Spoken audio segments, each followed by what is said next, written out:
Alright everyone, it's time to discredit the myth of social democracy because I've noted that a lot of people that use that term, they don't seem to really understand what it means, or, conversely, they know full well what it means and they're using it actually as a facade to hide the fact that they're socialists. So here's what I've noticed over the last few months as this tactic by the left has gained prominence.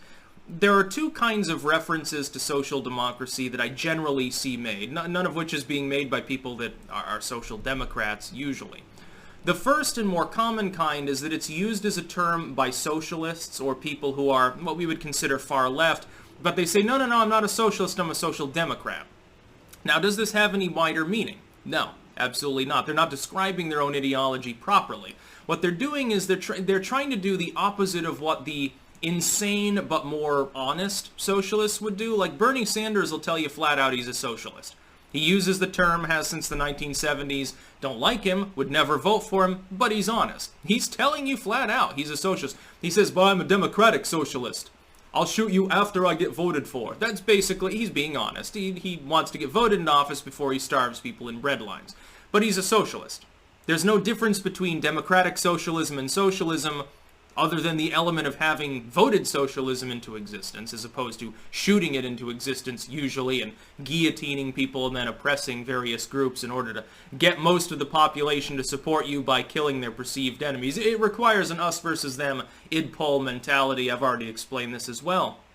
But social democracy is not the proper label for any of these sub-movements. It has nothing in common. Then there's the more proper term, social democracy, which is essentially a welfare state subjugated to a highly capitalistic system. And it's funny because when I see skeptics or other groups of people say, well, no, I'm a social democrat, do the friends that you have, ostensibly, who literally refer to themselves as communists or Nazbol or Marxists or something that say, oh, liberals get the bullet too, Marvel Universe taught me that, are they aware of the fact that you're a capitalist? Are they aware of this? Because I think you haven't explained it to them. And in private, of course, they'll say, of course, yeah, I'm a socialist. I use that term because it doesn't offend the normies or something. A little bit of propaganda there, perhaps. In other cases, though, people just don't seem to understand what the term means. Social democracy in and of itself has nothing in common with socialism other than you have welfare payments. Well, shit, you could call the United States a social democracy then. You've got a variously capitalistic system, not fully, I can get into that further perhaps, or a Nordic model state. You have capitalism in the hyper-unregulated sense in some cases. The Netherlands would be an example. The Netherlands has literally taken steps to reduce its bureaucracy and regulatory system over the last decades by trying to eliminate unnecessary convolutions in government by taking like different agencies and areas and compacting them together to reduce the number of bureaucrats and shit. But there's a strong welfare state and it's high tax, but it's still fundamentally capitalistic. Now, economically speaking, I can say, well, I disagree with high tax models. I think it's largely unhelpful. And if the Netherlands had to pull its own equal weight to the US or something in the military sense, it wouldn't be able to pay for these programs without like a 90% tax rate anyway, because the US has the aircraft carrier dollar to defend the Western world. Just as China and Russia sort of help that, BRICS sort of trying to break out of containment for the Eastern Bloc, as we can call it. But that's not socialism. Anyone who believes that this is a socialistic country should come here and stay for a few months and you'll quickly realize differently.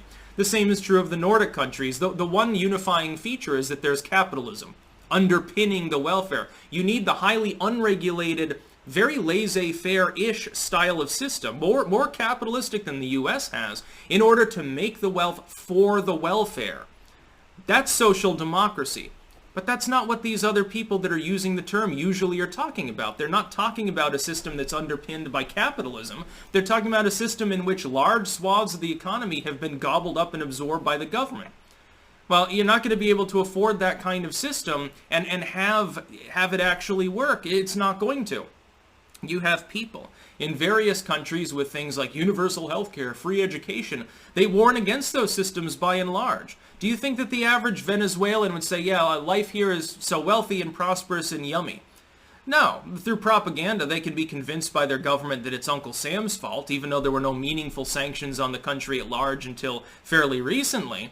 But they're not advocating that the system is working particularly well when they're eating their dog. There was a person from Spain the other day that was enjoining a Twitter thread there and saying, well, yeah, we've got free healthcare here. Trust me, you don't want it. Now, the waiting period's like, what did he say, 6 months or something like that for basic care. That's the problem. The problem is that when you deviate from supply and demand style economics, you inevitably run into problems. When you hyper-centralize things, you run into problems. The main problem of all governments, whether they're capitalistic or socialistic, is centralization. If you have too much centrality, too much power in too few hands, it will corrupt the powers that be.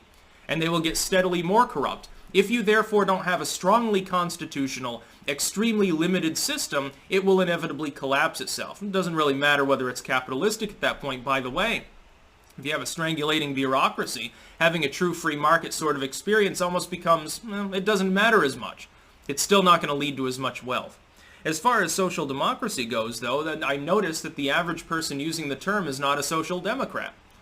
They hate capitalism, they're openly hostile towards it. Now, they may do that on their Apple device while sipping Starbucks and making slam poetry, but in their confused mind, they've identified capitalism, the reason why they're drinking the latte, using the Apple device, the reason why they have the leisure time to engage in poetry as opposed to working in a mine 12 hours a day, 6 days a week, is capitalism. Capitalism has created all their wealth. Leftism is trying to piss the wealth away. Social democracy, which is a reformist, actually progressive sort of system, is underpinned by capitalism, not by leftism. And these people don't understand that, or they understand that and they're simply engaging in small-minded propaganda. The problem is linguistic propaganda is always very effective. It's very difficult to counter it. If someone says, well, this is what I believe in and it's social democracy, even if you can point out, well, it's not. What you're talking about is socialism. Well, their eyes will just glaze over, they'll mumble, they'll do a Jack Dorsey thing, pretend not to hear you because they can't debate you, and other people will follow the general trend of a lie can get halfway around the world before the truth can put on its shoes, or whatever the fucking Churchill quote was. Close enough. You get the idea. The problem is that they're engaging in, well, what amounts to actual propaganda.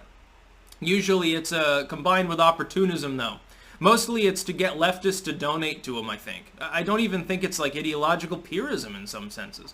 I'm not naming names, you know. Some of these people I'm sure are genuine in their beliefs, but a lot of it is people are fed the lie that leftism will help the poor, and so they say, well, I like the poor, so I want to be a leftist too.